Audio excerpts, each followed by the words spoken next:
The alarm screamed across the crystal towers of Sylvedrin as another colony fell to the Void Swarm and Commander.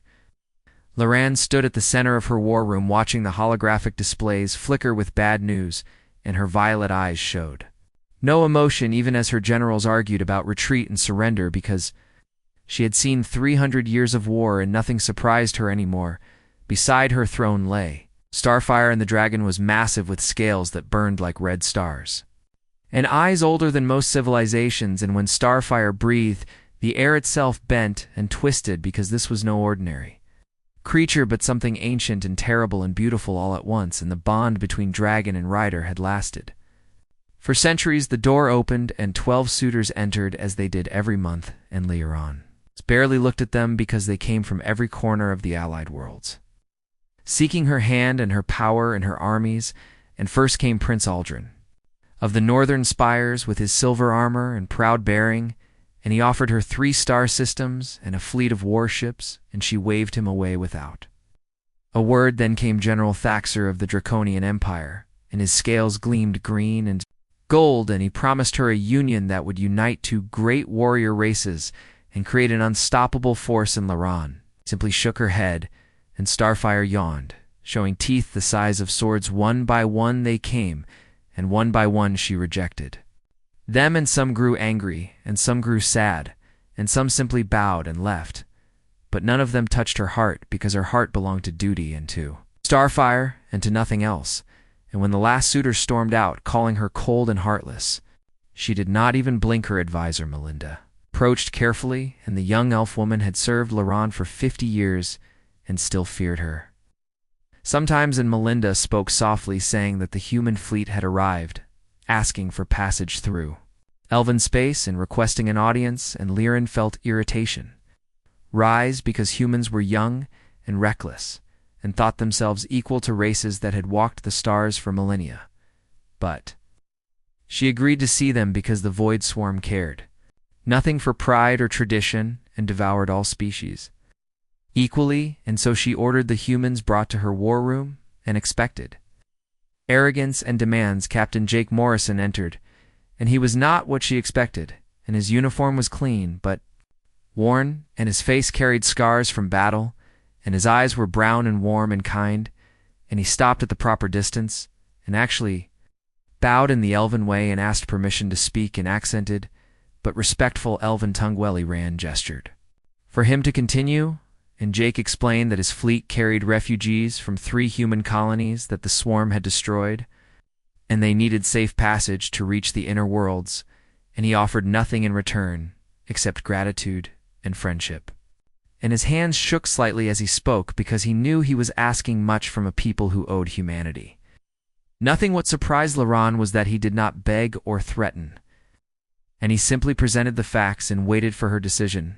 And then he did something strange, and he pulled out a data chip and offered it freely, saying it contained all the tactical information humanity gathered about the swarm and their movements and their weaknesses, and he gave this away without asking for anything. First, Starfire lifted her massive head and her golden eyes fixed on Jake, and the dragon had not looked at any of the suitors that way, and Lyra noticed, because she noticed everything about her bonded companion, and something in the way Starfire studied this human made her curious. She granted the passage, and Jake thanked her with genuine warmth.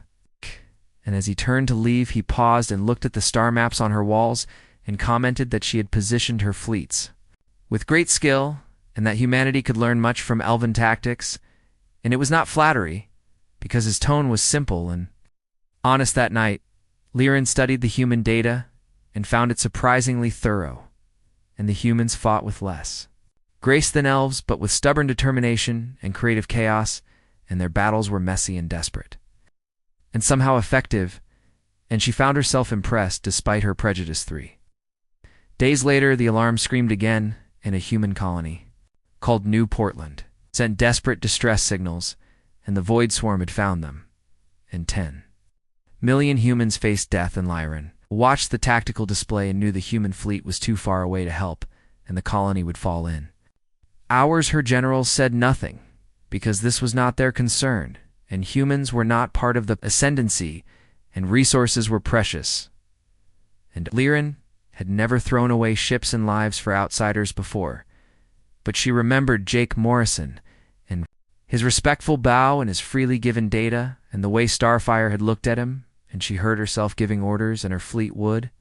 Jumped to New Portland immediately, and her generals stared in shock, and she offered no explanation. Star rumbled with approval, and the dragon stood and spread wings that blotted out the stars beyond the windows, and Liran felt the bond pulse with warmth, and perhaps her ancient companion knew something she did not. The jump to New Portland took 6 hours, and when they arrived, the colony burned and swarm bioships swarmed like locusts and human. Defenders fought with everything they had, but they were losing, and Liran ordered her ships into formation, and elven weapons sang her dreadnoughts.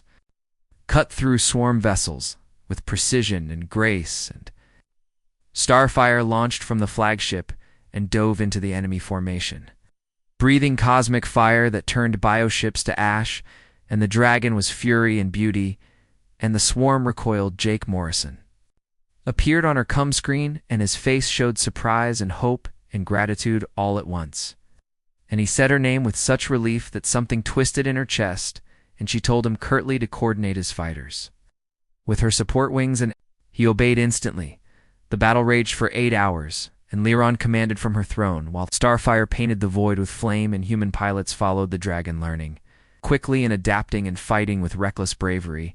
And when the last swarm ship fell, the colony was damaged, but alive Jake requested permission to come aboard her flagship, and she granted it. And when he entered her private chamber, he looked exhausted and grateful, and he met her eyes and said, "Thank you for coming, and we would have died without you." And his voice cracked slightly. Liran told him it was tactical sense because strong allies were valuable, and Jake smiled sadly because he knew she was lying, and he said nothing about it.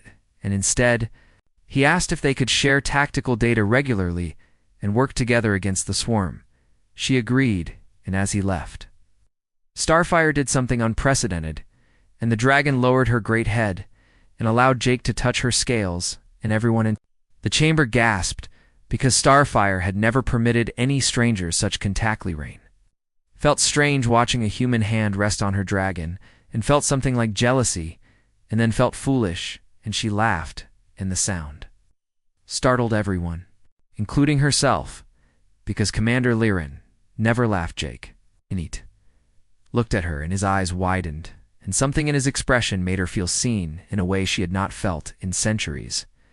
And Starfire rumbled with deep satisfaction that night. After Jake returned to his ship, Liran stood alone with her dragon and asked what game Starfire was playing, and the dragon sent images through their bond showing Jake shielding his wounded crew and giving away valuable data and speaking with respect, and the message was clear. This human was different. 3 weeks passed, and Liran found herself in frequent communication with Jake Morrison, and they shared tactical reports and discussed swarm movement patterns and coordinated their fleets, and she told herself this was purely strategic. But Starfire knew better, and the dragon sent amused feelings through their bond. The human captain asked questions that made her think, and he listened to her answers without the pride that made most males insufferable, and when she explained elven battle philosophy, he compared it to human approaches without claiming either was superior in their late night strategy sessions became something she anticipated. Intelligence reported a major swarm convergence near the binary stars called the Broken Twins, and both human and elven colonies lay in the path, and Jake proposed a joint operation, and Liana agreed, and for the first time in 3 centuries, she would fight alongside another fleet as equals, rather than as commander of all her elegance. Warships joined the blocky human vessels above the threatened zone, and the contrast was striking because elven ships curved and flowed like art, while human ships looked like flying fortresses covered in armor and weapons, and yet somehow both were beautiful in their own way. Liran commanded from her flagship, which coordinated from his carrier, and they connected their tactical networks, and her officers grumbled about sharing systems with humans, but she silenced them with a look.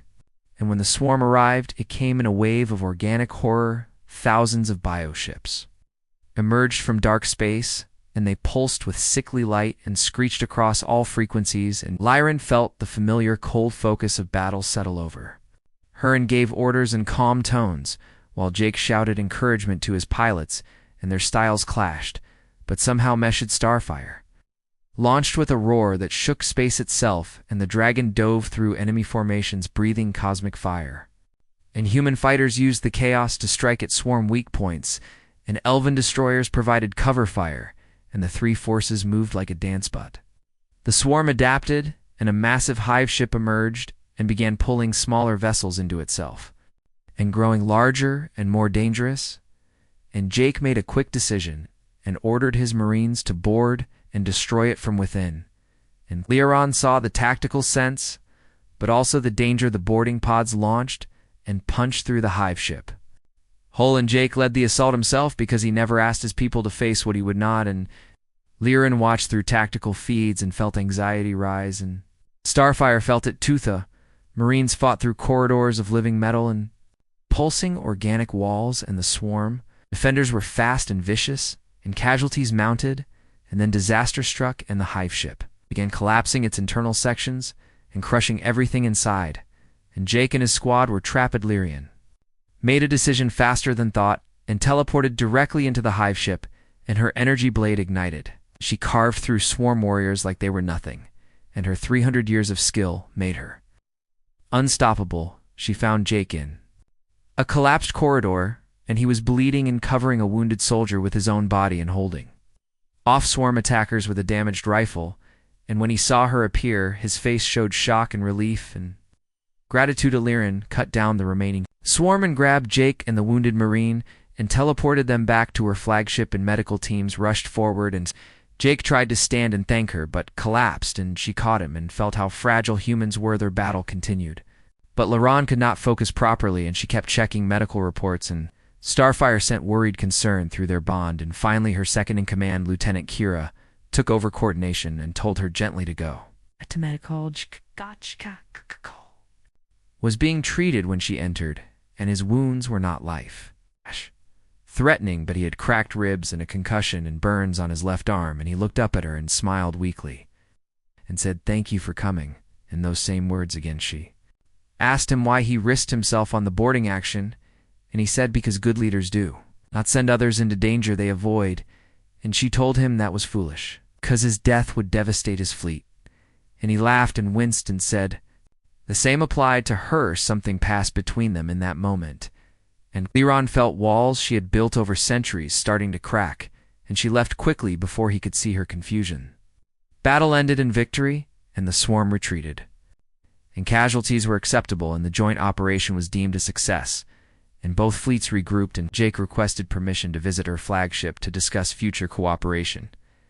He arrived cleaned up and bandaged, and brought a gift, and it was a small wooden carving of a dragon, and he said he made it himself during long watches, and it was crude compared to elven art, but made with care. And Starfire examined it and rumbled approval.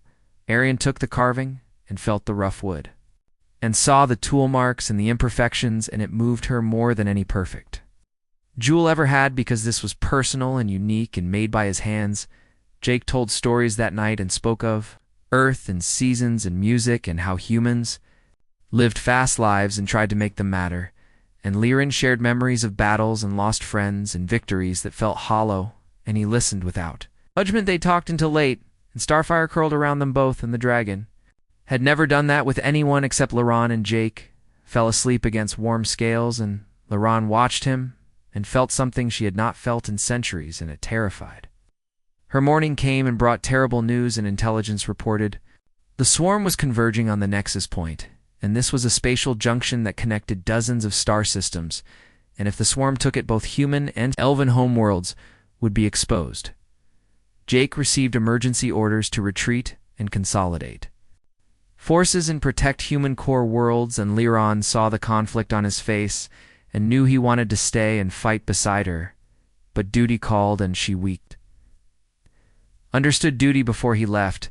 Starfire did something shocking, and the dragon opened her mind slightly to Jake and sent him a vision, and Lyran felt it through their bond and saw herself from outside and saw how alone she had been, and Jake gasped and touched the dragon's snout. Gently he looked at Lyran and started to speak, but Starfire suddenly roared in alarm, and the dragon sensed something ancient waking within the swarm, and something that made even a cosmic dragon feel fear. Lyran felt it too through their bond, and it was old and vast and hungry and wrong, and Jake saw their reactions and knew something terrible was coming, and his orders to retreat suddenly felt like abandonment. She told him to go, protect his people, and he hesitated, and then nodded, and as his shuttle departed, Lyran felt loss, and it had been so long since she cared about someone leaving that the feeling was almost new. Starfire sent gentle comfort and images of Jake returning in hope and connection, and Lyran leaned against her dragon and whispered that caring for a human was foolish because they lived such short lives, and Starfire sent back feelings that life was precious because it was brief. The dragon was wiser than she was.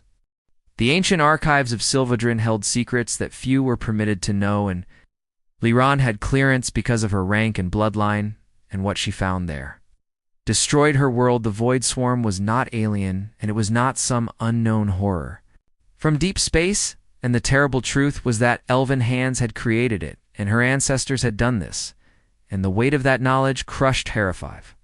1,000 years ago, the first elven empire had reached its peak and grown arrogant, and they experimented with dark matter consciousness, trying to transcend physical form and achieve godhood, and the experiments went wrong in ways that still echoed across the galaxy. The test subjects transformed into something else and became the first swarm, and they consumed their creators and spread and evolved and grew, and the surviving elves buried the truth and pretended the swarm came from outside, and fought it for millennia while carrying the guilt. Lyran read the reports with shaking hands and saw her own family name in the documents, and her bloodline been part of the original experiments, and she was descended from the architects of galactic horror, and 300 years of fighting suddenly felt like pathetic atonement. She retreated to her private chambers and refused all visitors, and Starfire wrapped around her and sent comfort.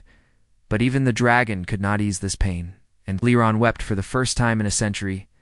Meanwhile, human scientists were studying captured swarm biomatter, and they were brilliant in their own chaotic way, and they found genetic markers and analyzed them and discovered the same terrible truths. The human coalition exploded in fury, and ambassadors demanded answers, and some called for abandoning the elves to their fate and letting them face their own creation alone, and others argued for unity, but trust was Shatterjake found himself defending Lyran before his own admirals, and he stood in the council chamber and argued that the sins of ancestors did not define the present, and that Lyran had spent 3 centuries fighting to protect everyone, and Admiral Patricia Green cut him off. Patricia was hard and practical, and she had lost family too. The swarm, and she said that elven lies had cost human lives, and that cooperation was based on trust, and the elves had none. And Jake grew angry and said judging people for their bloodline was exactly what humanity had evolved past. The argument grew heated, and Jake was ordered to stand down, and he refused, and said he would resign his commission rather than abandon allies. And the admiral stared at him, and Patricia asked quietly if his judgment was compromised by personal feelings. Jake went silent because she was right, and he had developed feelings for Lyran, and everyone could see it. And he said his feelings did not change the facts, and abandoning the elves would doom them all, and the swarm would sweep through human space.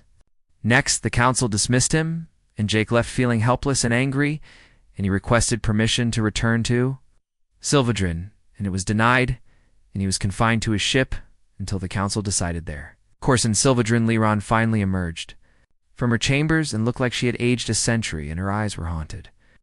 And she called her senior officers and told them the truth, and their reactions ranged from shock to anger to despair. Lieutenant Kira asked what they should do, and Lyran said they would continue fighting because stopping would dishonor all who had died, and because innocent people needed protection, and her voice was flat and dead, and Kira had never seen her commander so broken.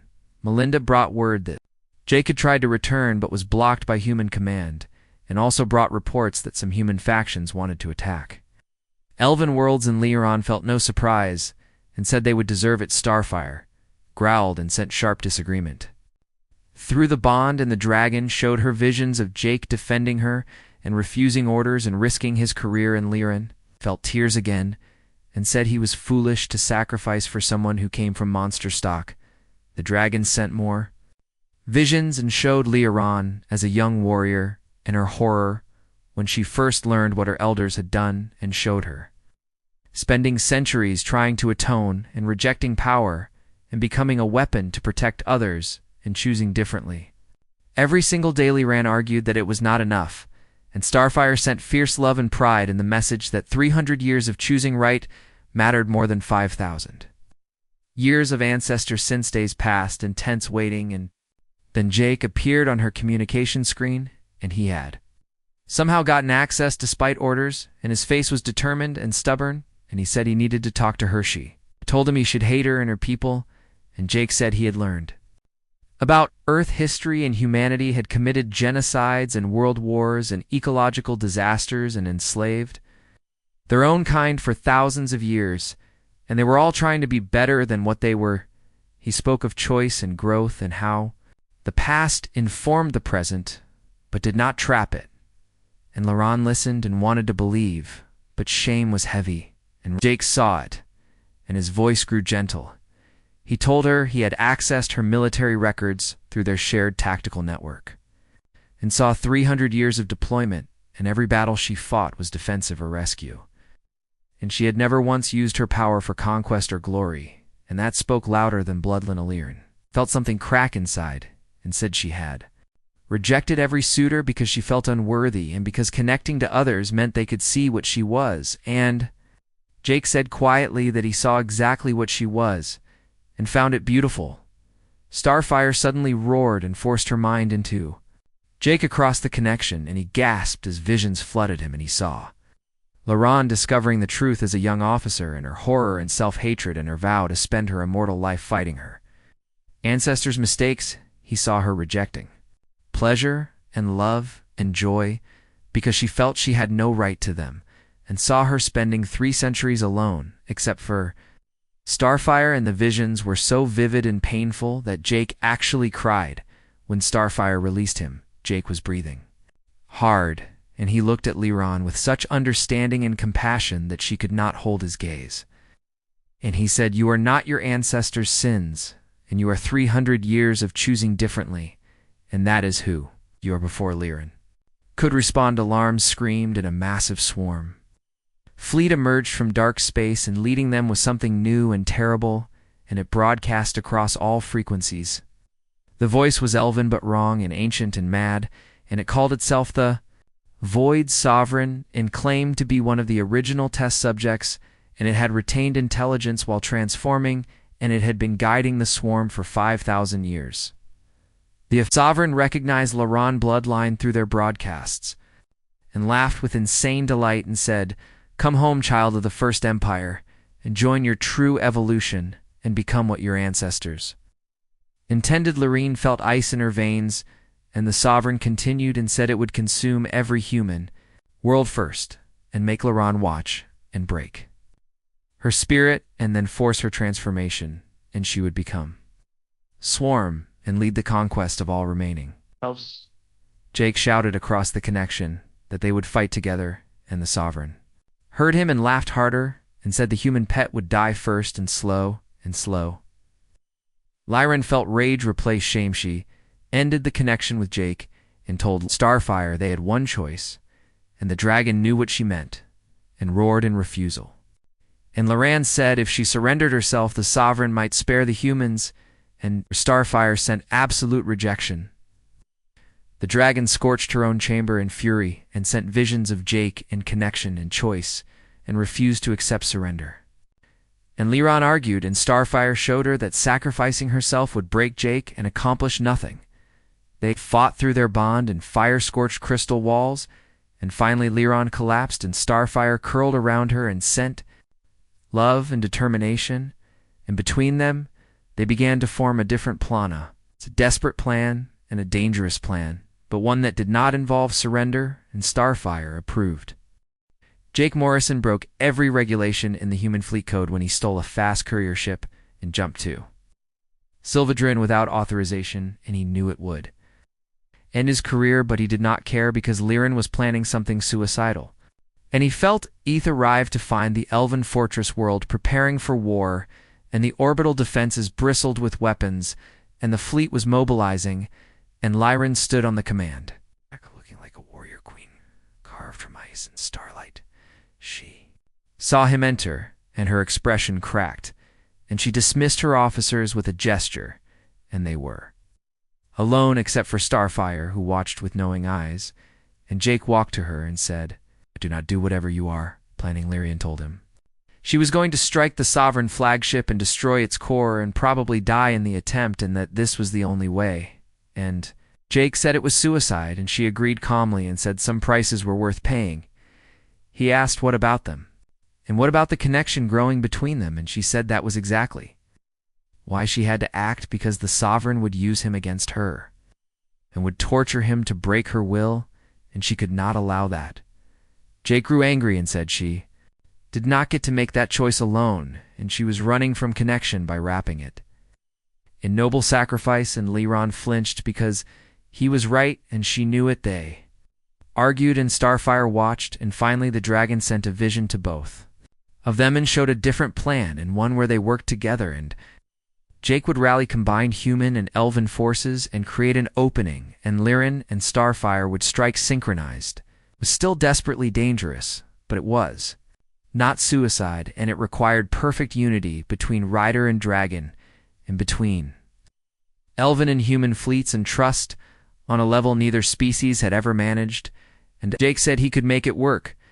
Liren looked at him and saw determination and courage and something deeper, and she asked why he was risking everything for her, and Jake said, "Because you matter, and not because of your power or your fleet, and because you choose to stand when you could hide." He continued and said that 300 years of choosing right every day made her more worthy than anyone he knew, and that her bloodline meant nothing compared to her choices, and Liren felt her walls finally crumbling. She told him she had rejected every suitor for 3 centuries because none of them saw her, and they only saw the commander, or the powerful bonded rider, or the ancient bloodline.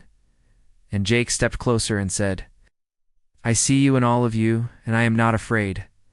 Starfire rumbled approval and sent encouragement, and Liren felt 300 years of loneliness pressing down, and Jake was mortal and would have mere decades, and loving him meant watching him age and die, and it terrified heard but his courage and offering his heart, knowing their time was limited, shamed her immortal cowardice, and she reached out and took his hand and said she was afraid, and he smiled and said so was he, and that fear meant it mattered. They stood together in silence, and Starfire wrapped around them both, and the dragon sent contentment through the bond, and Liron realized she had been alone for so long that she forgot what connection felt like. Jake said they should plan the assault, and Liran agreed, but neither moved, and finally she did something she had not done in a century, and leaned her head on his shoulder and felt him steady and warm and alive and mortal and precious that night.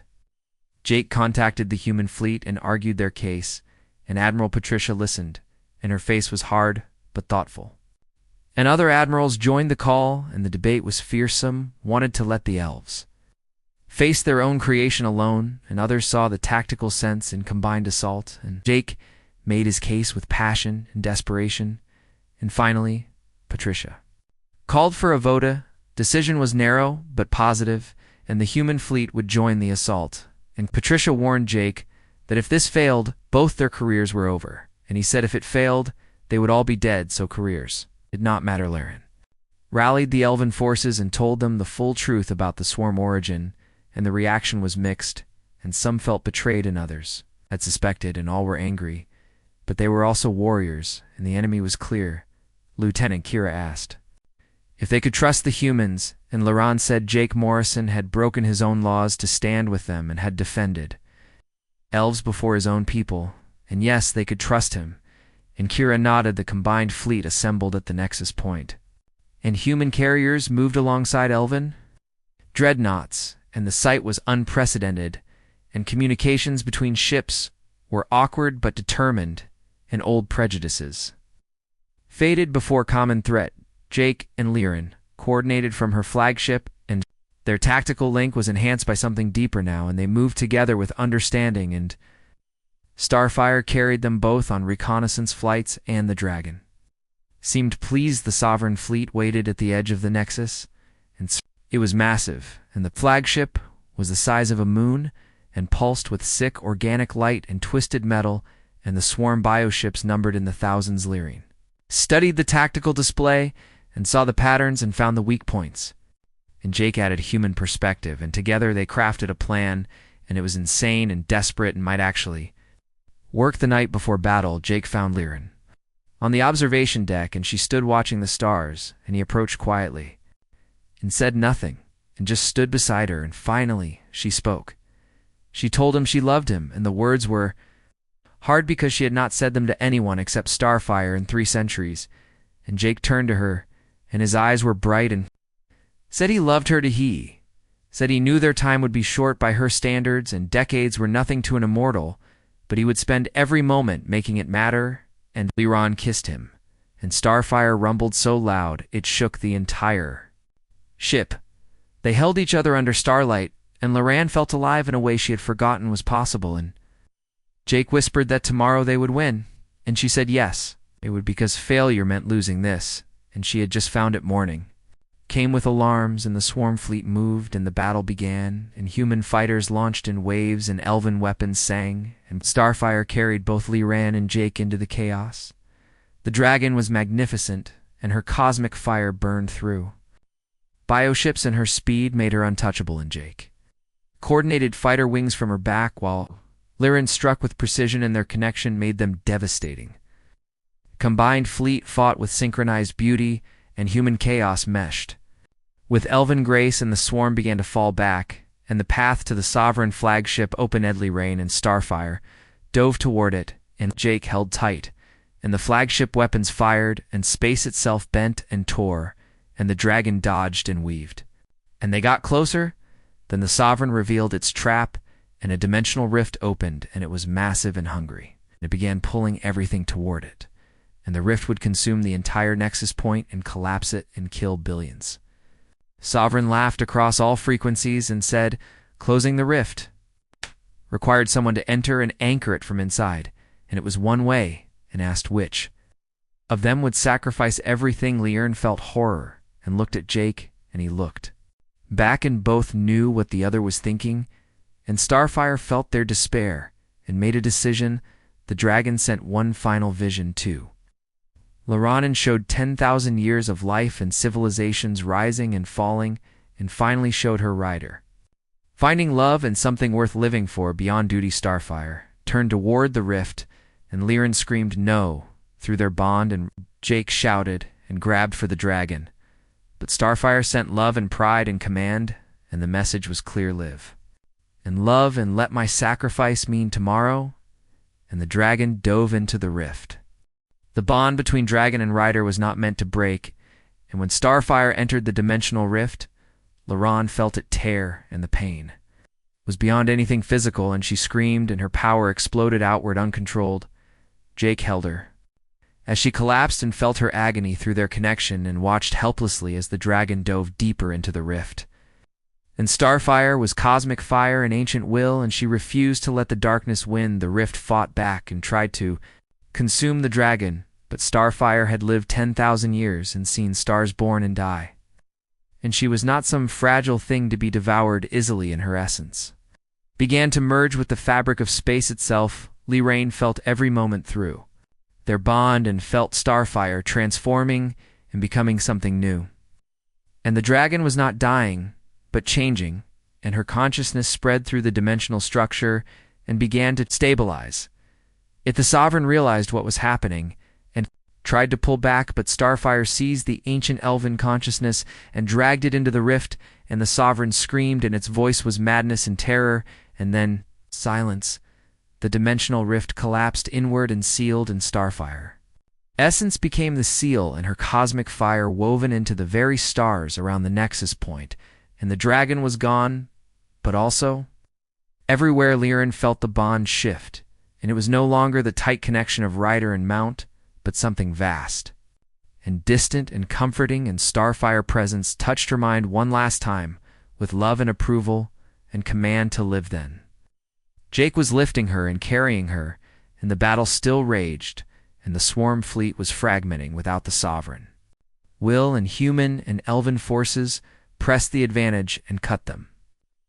Down Lieutenant Kira took command because Liren could not, and Jake helped coordinate the final strikes, and the swarm broke and scattered and fled into dark space, and the victory was complete, but it tasted like ash. The combined fleet regrouped and counted losses, and they were heavy, and hundreds of ships destroyed, and thousands dead. And Jake found Liren in her chambers, staring at nothing, and her eyes were empty. He sat beside her and said nothing, because what could words do against this loss? And hours passed in silence, and finally Liren spoke, and her voice was broken, and she said Starfire was her only family. For 3 centuries, Jake held her hand, and she leaned against him and wept, and he wept with her, because the dragon had been magnificent, and had chosen them, and had sacrificed everything so they could have. Tomorrow days passed in a blur of memorial services and tactical briefings and peace. Negotiations, and the human and elven leadership met for the first time as true allies and began discussions of permanent cooperation.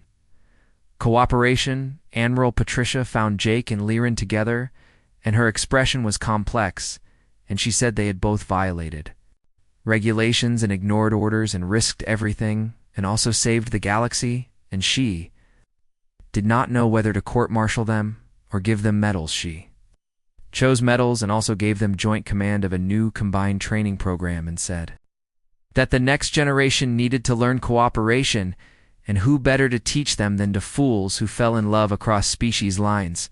Saran barely heard any of it and spent her days walking through Sylvedrin trying to feel something, and the bond with Starfire was still there, but changed and distant, and sometimes she felt warmth from the stars.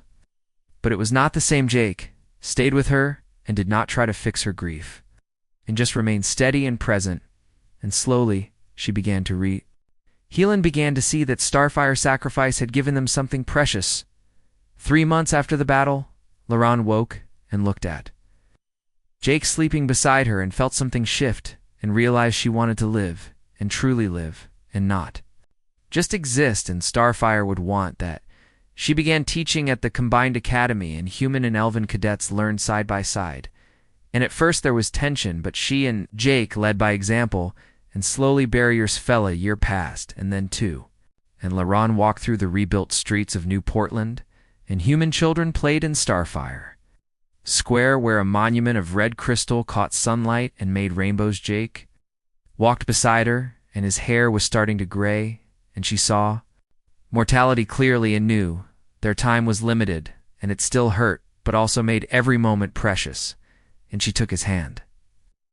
They visited the Nexus Point together and stood on the observation deck, watching the stars and the space around the junction shimmered with crimson light, and sometimes Liren swore she felt Starfire presence. Jake said the dragon was still protecting them and keeping the darkness at bay, and Liren nodded and felt peace for the first time since the battle and whispered, "Thank you to the stars." Semelv still criticized her choice to love a mortal and said she was throwing away her immortality for decades, and she ignored them because they did not understand that love was not measured in time. The Academy thrived in a new generation, learned cooperation, and Jake proved to be an excellent teacher and patient with struggling students, and Liren taught tactical theory and combat skills, and together they shaped young officers 5 years after the battle. A young human pilot named Sophie approached and asked about the dragon and the legends, and Liren smiled and began to tell the story, and Jake added details, and together they ensured Starfire would never be forgotten. They spoke of cosmic fire, an ancient wisdom, and the dragon who chose sacrifice over survival, and Sophie listened with wide eyes and asked if they missed her. And Liren said every day, but she also said Starfire gave them tomorrow and the chance to build something new, and that was worth honoring. And Sophie nodded and said she wanted to be like them when she grew up. That night, Liren and Jake sat on their balcony watching the sunset, and he was grayer now and moved a bit slower, and she knew decades were passing fast and felt the ache of future loss, but she also felt grateful because mortal courage has broken through immortal walls and shown her that living mattered more than existing, and that love was worth the pain of. Eventual goodbye, Jake asked what? She was thinking, and she said she was thinking about choices and how she rejected every suitor for 3 centuries because none of them saw her, and then a human captain asked permission to speak and offered respect without demands. He laughed and said he had been terrified that day, and she smiled and said so had she, and they sat in comfortable silence and watched the stars somewhere. In the cosmic fabric, a dragon heart still burned and kept darkness at bay, and Liren felt it and knew. Starfire was content because her sacrifice had meaning. Galaxy had changed, and the proud elven commander, who rejected all suitors, had found something more valuable than pride or power, and she had found partnership and sacrifice and love that transcended species. She had found tomorrow, and it was beautiful and brief and worth every moment. And when Jake eventually aged and passed, she would grieve and then continue, because that was what Starfire would want, but that was future pain. And tonight they had now, and stars shimmered crimson overhead, and somewhere a dragon approved, and life continued, and love flourished in the light. War was over, and the real work of living had begun, and Liren was no longer alone, and that made all the difference.